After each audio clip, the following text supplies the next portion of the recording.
Tenho certeza que você, principalmente nessas últimas semanas, tem ouvido falar muito do TSE, do STJ e, especialmente, do STF. Muitas vezes sem muita explicação ou contexto do que eles são ou o que fazem, de maneira que toda vez que você escuta esse nome já parece que estão falando aramaico, chinês, tudo menos português. Você ouve uma coisa de uns, outra coisa de outros, e você até agora não entendeu o que diabos é o STF e o que ele realmente faz. Às vezes parece que ele faz tudo e às vezes parece que ele não faz nada. Por isso, nesse vídeo, a gente vai te mostrar tudo o que você precisa saber sobre o STF para você poder se gabar que antes você não sabia nada para que o STF servia e não entendia nada dos debates políticos à sua volta. Mas agora tudo mudou, porque você sabe exatamente o que é o STF, para que ele existe e, assim, agora sempre que você vê alguém falando de política, você entende menos ainda. O Supremo Tribunal Federal, ou STF, nada mais é do que um tribunal como outro qualquer. A diferença é que ele foi criado para ser a última instância do judiciário, de modo a garantir o cumprimento das normas da nossa Carta Magna. Em outras palavras, da nossa Constituição, sendo relativamente equivalente à Suprema Corte Americana. O tribunal existe desde a época do Brasil colonial, tendo sido criado por meio do chamado Alvará Régio, em 10 de maio de 1808, e, na época, era chamada de Casa da Suplicação do Brasil. Já no Brasil Império, a corte passou a se chamar Supremo Tribunal de Justiça. Vale lembrar que nessa época não existia o que é hoje o STJ, então quando se falava em STJ, as pessoas se referiam ao que é hoje chamado de STF. Depois, com o início do Brasil Império e a nova Constituição, começou a se chamar de fato Supremo Tribunal Federal. Mas esse não é o fim da história, pois em 1934, com a nova Constituição da Era Vargas, o tribunal mudou novamente de nome e passou a se chamar Corte Suprema, para só em 1937 mudar novamente e definitivamente para Supremo Tribunal Federal, nome que tem até hoje. Inicialmente, o tribunal possuía 23 integrantes. Depois, passou para 17, depois para 15, para 11, aumentou para 16 e, por fim, em 1969, diminuiu novamente para 11 ministros. E continua assim até hoje. Mas a pergunta que não quer calar: o que realmente fazem esses 11 ministros? Para que essas 11 pessoas recebem os super salários que elas recebem?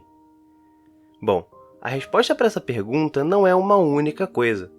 Na verdade, o STF possui uma série de poderes e competências que, por sinal, só vem aumentando gradualmente com o passar dos anos. A principal competência do STF, e o motivo pelo qual ele foi criado, é julgar recursos contra decisões que violem a Constituição brasileira. O nome desse recurso direcionado ao STF é Recurso Extraordinário, ou RE. Mas você deve estar se perguntando, é só isso mesmo? E a resposta é não. Na verdade, com o passar dos anos, o tribunal ganhou vários poderes além de simplesmente julgar um recurso em última instância. Uma das atribuições mais importantes do tribunal, há quem defenda que seja a mais importante, é a uniformização da jurisprudência. Hã? Olha, se você não entendeu nada, calma que eu vou explicar. Quando se fala em uniformização da jurisprudência, a gente fala sobre nada mais nada menos do que padronizar a forma como se aplica a lei no país. Como assim? Você pergunta.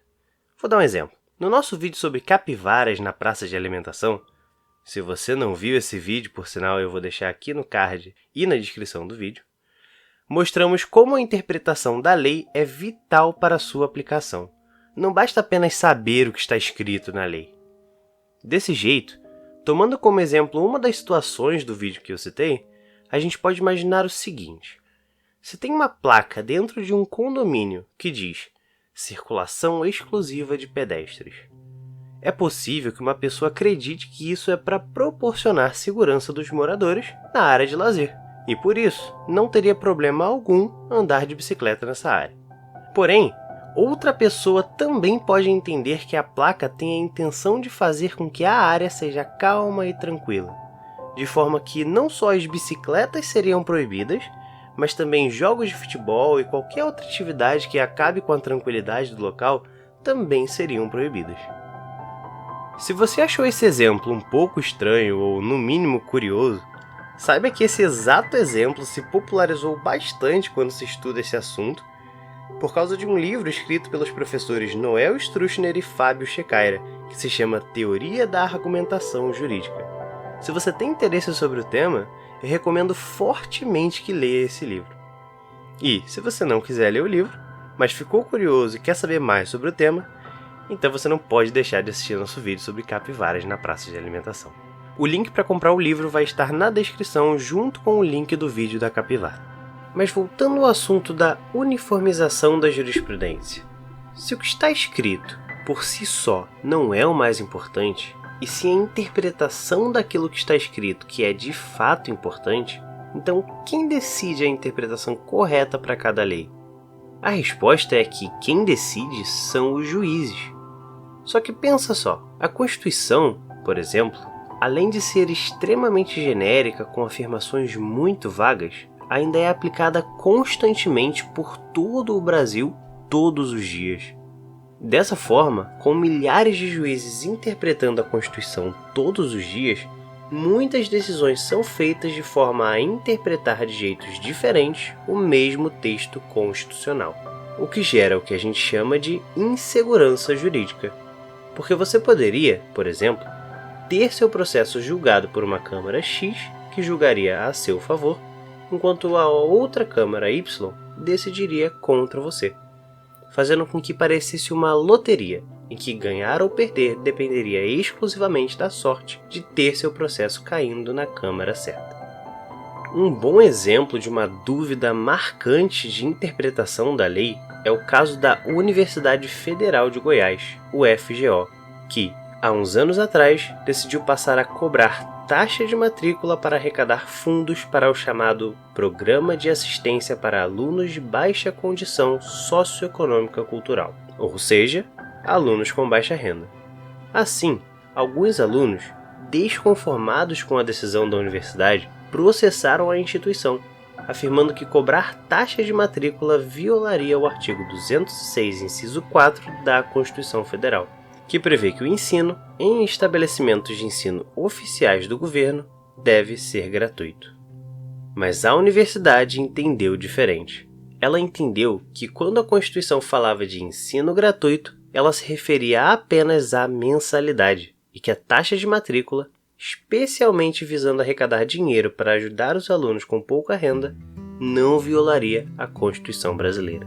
Não sendo possível se chegar em um consenso, o processo chegou até o STF por meio do recurso extraordinário número 50171, dígito 7, no qual o STF entendeu que, de fato, cobrar taxa de matrícula em universidades públicas violaria o artigo 206 da Constituição Federal.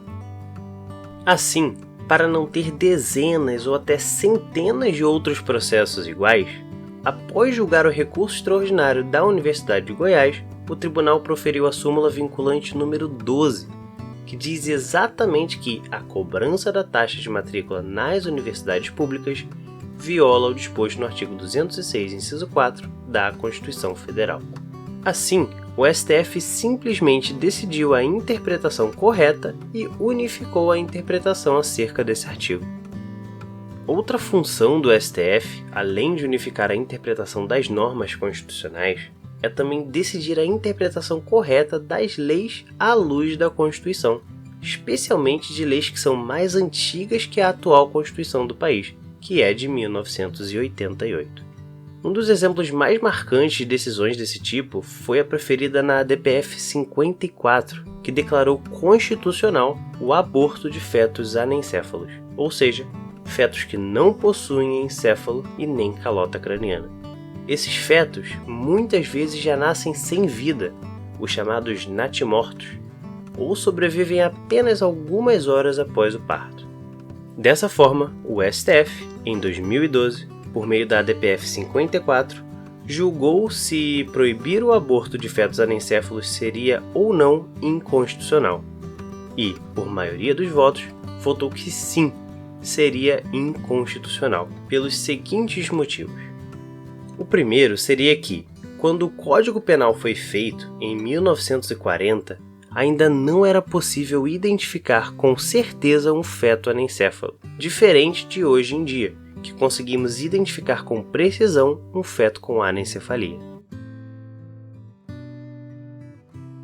Visto isso, alguns ministros afirmaram que, caso na época fosse possível identificar fetos nessa situação, que o legislador, quando criou o código, teria acrescentado essa hipótese como uma das exceções. Além disso, outro argumento muito utilizado pelos ministros é que essa situação nem se caracterizaria exatamente como um aborto, mas sim como o que eles chamaram de antecipação terapêutica do parto, ou seja, seria apenas uma antecipação do inevitável. Por esses e outros motivos, o tribunal entendeu que seria inconstitucional proibir o aborto de fetos anencéfalos. A verdade é que os exemplos de casos como esses que eu citei são muitos e continuam crescendo diariamente. Desse jeito, o tribunal possui essa grande importância de fazer com que o nosso sistema de leis faça sentido e seja aplicado conforme a Constituição brasileira.